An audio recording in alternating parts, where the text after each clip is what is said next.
샬롬, 유 선생의 구속사 천국열차, 유도순 목사님의 신구약 성경 파노라마를 낭독하는 시간입니다.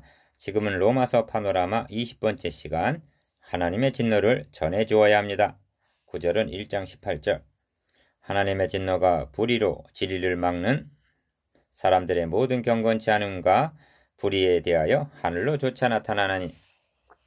1장 17절에서 18절까지에는 나타난다는 말이 두 번 등장합니다. 먼저는 하나님의 의의가 나타납니다. 17절. 그리고 바로 뒤 이어서 하나님의 진노가 18절 뒤따르고 있습니다. 하나님의 의의는 사랑의 발로요. 그러므로 보라 지금은 은혜 받을 만한 때요. 보라 지금은 구원의 날입니다. 고린도후서 6장 2절.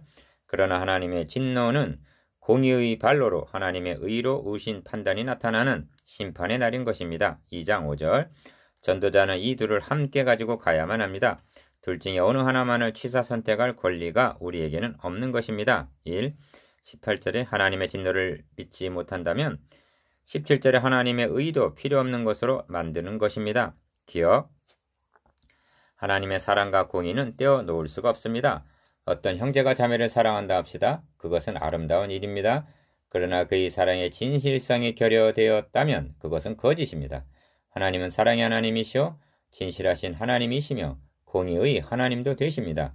갈보리 십자가에는 사랑과 진노가 함께 나타나 있습니다. 우리는 복음을 전할 때 이 둘을 함께 전해 주어야만 합니다. 2. 사도 바울은 여러 해 전부터 로마에 가기를 원했습니다. 그것은 그들에게 복음을 전해주기 위해서였습니다. 그는 빚진 자라는 강박관념에 사로잡혀 있었습니다. 만을 전하지 아니하면 내게 화가 있을 것이라고 말합니다. 기억. 그렇다면 왜 복음을 전해 주어야만 합니까? 그들에게 어째서 복음이 필요하다는 겁니까? 복음을 전해주지 않으면 그들은 어떻게 된다는 것입니까? 그들에게 복음을 전해주지 않으면 어찌하여 내게 화가 미친다는 것입니까? 니은 복음이란 도대체 무엇입니까? 하나님의 의가 나타났다는 것이 복음이라 했는데 왜 하나님의 의가 나타나지 아니하면 아니 되었습니까? 오직 의는 믿음으로 말미암아 살리라 했는데 어째서 믿는 사람만이 영원히 살 수가 있다는 것입니까? 3. 사랑하는 형제여, 자매여, 이런 질문을 가능케 하면서 18절은 주어진 것입니다. 18절은 이 모든 질문에 대한 답변이 되는 것입니다. 하나님의 진노가 나타납니다. 기억, 현재도 진노하에 있거니와 미래에 임할 진노의 날은 다가오고 있습니다. 그래서 복음을 전해 주어야만 합니다. 저들에게는 복음이 절대적으로 필요합니다. 복음을 대신할 만한 것은 없습니다. 그래서 저들에게 하나님의 의가 나타나는 것과 하나님의 진노가 나타난다는 사실을 전해 주어야만 합니다. 그렇지 아니하면 첫째로 전도자에게 화가 있고 둘째로 저들은 진노의 날에 멸망을 받게 됩니다. 니은 옆집에 불이 난 것을 발견하였다면 여러분은 어떻게 하시겠습니까? 기차는 달려오건만 철 모르는 어린애들이 철로 위에서 놀고 있다면 여러분은 어떻게 하시겠습니까? 9장 1절 이하의 말씀들은 이런 바울의 심정을 맛보지 않고는 이해할 수가 없는 것입니다. 내가 그리스도 안에서 참말을 하고 거짓말을 아니하노라.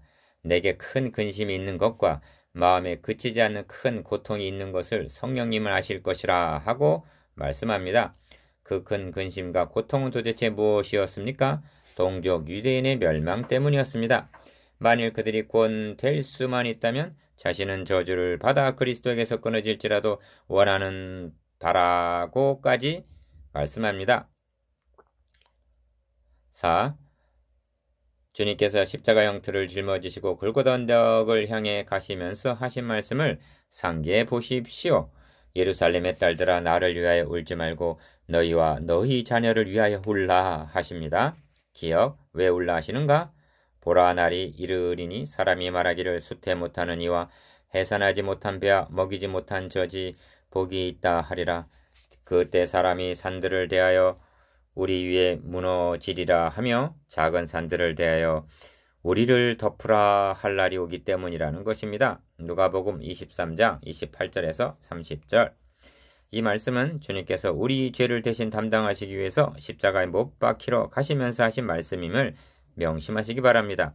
주님은 우리가 받아야 할 진노를 대신 받으러 가시면서 최후 심판이 있을 것을 말씀하셨던 것입니다. 니은 복음 전도자에게는 이러한 영혼 사랑이 있어야만 합니다. 그래서 사도는 복음을 말하기에 앞서서 하나님의 진노를 먼저 말하고 있는 것입니다. 죄를 말하지 않고 진노에 대한 경고함이 없이 복음만을 말한다면 그것은 복음을 우습게 만드는 결과가 됩니다. 그것은 그들에게 사정을 하는 꼴이 되고 맙니다. 꼭 한 번만 와 보세요 애걸하고 있는 것입니다. 이것이 하나님의 진노를 망각한 오늘의 전도 방법이기도 합니다. 5. 참된 복음 전도란 그들을 하나님 앞에 세우는 것입니다. 그래서 하나님 앞에 선 자신의 모습을 보게 해줍니다.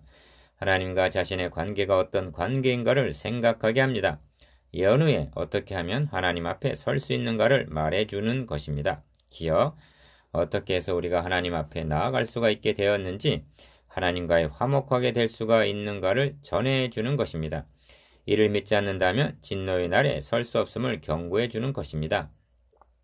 그들로 하여금 하나님이 마련해 주신 하나님의 의 밖에는 다른 방도가 없음을 깨닫게 주어야만 하는 것입니다. 니은 베드로전서 4장 17절을 보십시오. 하나님의 집에서 심판을 시작할 때가 되었나니 만일 우리에게 먼저 하면 하나님의 복음을 순종치 아니하는 자들의 그 마지막이 어떠하며 또 의인이 겨우 구원을 얻으면 경건치 아니한 자와 죄인이 어디서리요 합니다. 그렇습니다. 참된 복음 전도는 그들을 하나님 앞에 서게 하여 자신의 모습을 보게 하는 것입니다. 6. 그런데 오늘날 잘못된 동기는 어떻습니까? 하나님을 예수 그리스도를 사람들 앞에 세웁니다. 그리고 선전합니다. 당신이 이분을 선택하기만 하면 이러이러한 행복을 드릴 것입니다. 이분은 좋으신 하나님이시고 이분은 축복을 주시는 분이십니다 하고 전자제품 선전하듯 합니다. 기억, 그 옆에는 불교, 회교 같은 다른 회사 상품을 선전합니다. 사람들은 망설입니다.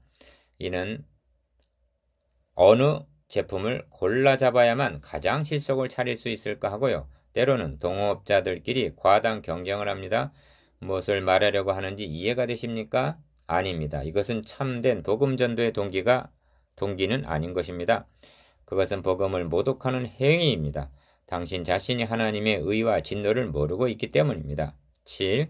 사도는 복음 전도를 진노의 차원에서 시작하고 있습니다. 1장 18절에 이어 2장 5절에서도 그 날에 임할 진노를 너에게 쌓는 도다 경고하고 2장 8절에서도 불의를 좇는 자에게는 노와 분으로 하시리라 합니다. 3장 5절에서도 진노를 내리시는 하나님이 불의하시냐 합니다. 로마서에서만도 하나님의 진노를 10번이나 말씀하고 있습니다. 기억, 하나님은 당신을 사랑하십니다. 좋으신 하나님이라고 말해야지요. 하나님의 진노를 말하면 저 로마인들이 싫어하겠지. 어쩌면 이 서신을 끝까지 읽어주지 않을지도 몰라. 그래서 진노를 전하기를 망설였던가요? 하나님과 함께 일하는 주의 종들이 담대하지 못하는 이유가 어디에 있을까요? 조롱을 받을까 보아 그러합니까? 부응이 안 될까 보아서입니까? 연보가 적게 나올까 보아서 그러합니까? 니은 저는 지금 신바람이 나서 말하고 있는 것이 아닙니다. 미가 선지자는 이러므로 내가 애통하며 애곡하고 벌거벗은 몸으로 행하며 들깨같이 애곡하고 타조같이 애통하리니 합니다. 미가서 1장 18절 그런 심정으로 전한 사람이 사도 바울이었습니다. 우리도 저들의 심령들을 사랑하는 마음으로 불쌍히 여기는 마음으로 눈물을 흘리면서 하나님의 진노가 나타납니다 하고 전해주자는 것입니다. 디귿 여러분 우리 자신들이 먼저 하나님 앞에 겸비한 마음으로 서도록 하십시다. 그런 후에 우리도 바울처럼 말하도록 하십시다. 우리가 주의 두려우심을 알므로 사람을 권하노니 고린도후서 5장 11절 아멘. 묵상해 봅시다. 1.